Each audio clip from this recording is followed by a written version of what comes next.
ఢిల్లీ ముఖ్యమంత్రి గారు గౌరవనీయులు శ్రీ అరవింద్ కేజ్రీవాల్ గారు వారి సందేశం ఇవ్వాలని కోరుతున్నాం.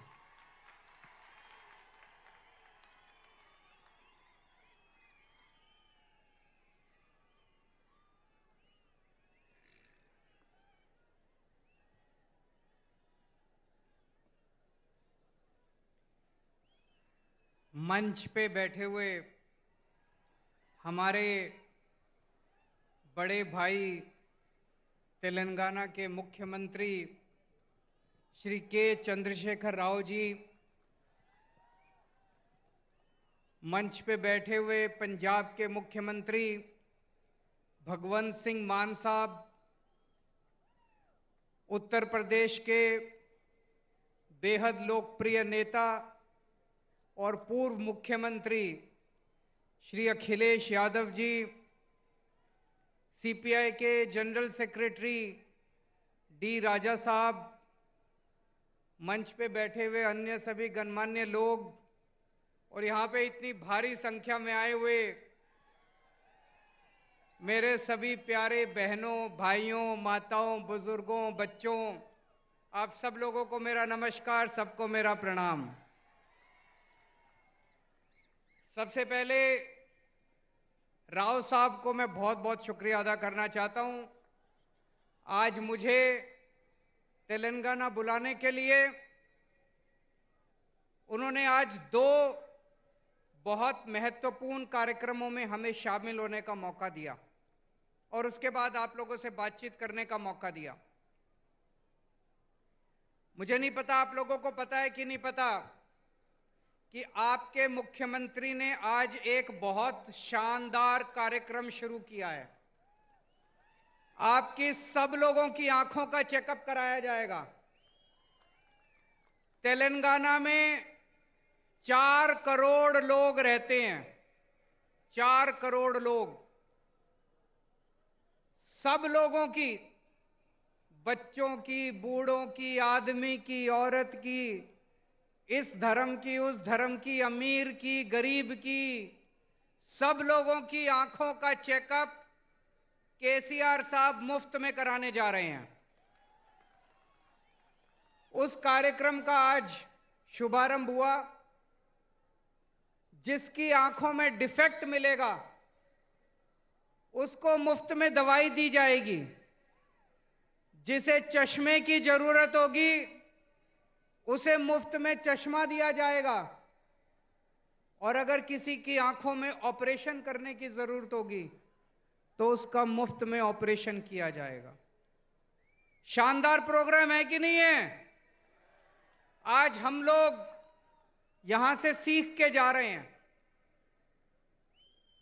मैंने और हम सभी लोगों ने ये सारा कार्यक्रम देखा, इनके डॉक्टर्स से मिले, इनके ऑफिसर्स से मिले, जितने शानदार तरीके से उसका आयोजन किया जा रहा है, प्लानिंग की गई है, बहुत शानदार है.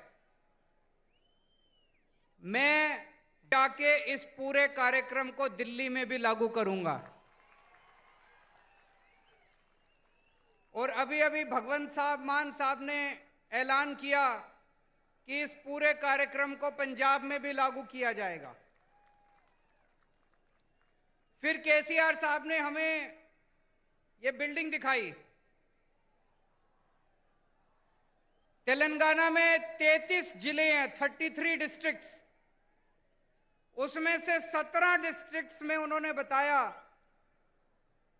कि डिस्ट्रिक्ट इंटीग्रेटेड ऑफिशियल कॉम्प्लेक्स बन चुका है. मतलब ये इस बिल्डिंग में जिले के लेवल के सारे ऑफिसेज हैं. कलेक्टर भी यही है, सिंचाई विभाग भी यही है, तहसीलदार भी है. सारे विभाग इसी बिल्डिंग के अंदर हैं ताकि अगर कोई नागरिक आए तो उसे जगह जगह धक्के ना खाने पड़े. सारे काम एक बारी वो यहां पे आए और उसका काम हो जाए. ये भी बहुत अच्छा कॉन्सेप्ट है. इसको भी हम लोग लागू करेंगे. मैं समझता हूं अगर हम अपने देश के अंदर आपस में एक दूसरे से सीखने का प्रयास करें, लड़ने की बजाय, हमें लड़ना नहीं है, हमें सीखना है एक दूसरे से. अगर हम एक दूसरे से सीखने की कोशिश करें तो हमारा देश कहां से कहां पहुंच सकता है. बहुत आगे बढ़ सकता है हमारा देश। दिल्ली में हम लोगों ने मोहल्ला क्लिनिक बनाए। मोहल्ला क्लिनिक में आपके मुख्यमंत्री केसीआर साहब हमारे मोहल्ला क्लिनिक देखने के लिए दिल्ली आए।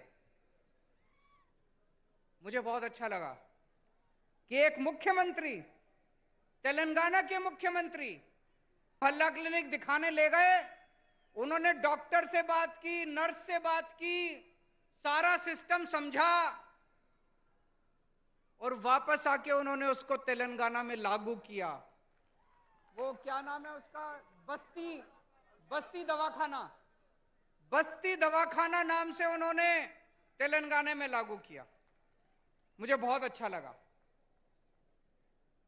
तमिलनाडु के मुख्यमंत्री स्टैलिन साहब दिल्ली आए। उन्होंने हमारे स्कूल देखे। हमने दिल्ली में स्कूल बहुत शानदार कर दिए, सरकारी स्कूल, जहां पे गरीबों के बच्चे पढ़ते हैं, रिक्शे वाले का बच्चा पढ़ता है, मजदूर का बच्चा पढ़ता है। अब दिल्ली के सरकारी स्कूल इतने अच्छे हो गए कि दिल्ली में लोग अपने बच्चों को प्राइवेट स्कूल से निकाल निकाल के सरकारी स्कूलों में भर्ती करा रहे हैं। बड़े बड़े प्राइवेट स्कूलों से निकाल निकाल के सरकारी स्कूलों में भर्ती करा रहे हैं। हमारे दिल्ली सरकार के स्कूलों के, दिल्ली के सरकारी स्कूलों के नतीजे 99.7% नतीजे आए हैं पिछले साल, 99.7। तो स्टैलिन साहब हमारे स्कूल देखने के लिए आए। वापस जाके उन्होंने अपने स्कूल ठीक किए और उन्होंने मुझे अपने स्कूल का उद्घाटन करने के लिए बुलाया। दोस्तों, मैं कई बार यह सोचता हूं, हमारे देश को आजाद हुए 75 साल हो गए, 75 साल, फिर भी हमारा देश गरीब क्यों रह गया? फिर भी हमारा देश पिछड़ा क्यों रह गया? हमारे बाद सिंगापुर आजाद हुआ, जापान सेकेंड वर्ल्ड वॉर में तहस नहस हो गया था, जापान हमसे आगे बढ़ गया, सिंगापुर हमसे आगे बढ़ गया, जर्मनी हमसे आगे बढ़ गया। हमारे में क्या कमी रह गई? हम पीछे क्यों रह गए? हम पीछे इसलिए रह गए क्योंकि जैसे भी मान साहब ने बताया, हमारे देश की राजनीति बहुत खराब है, हमारे देश के नेता बहुत खराब हैं। पहली बार इस देश के अंदर एक उम्मीद की किरण जागने लगी है।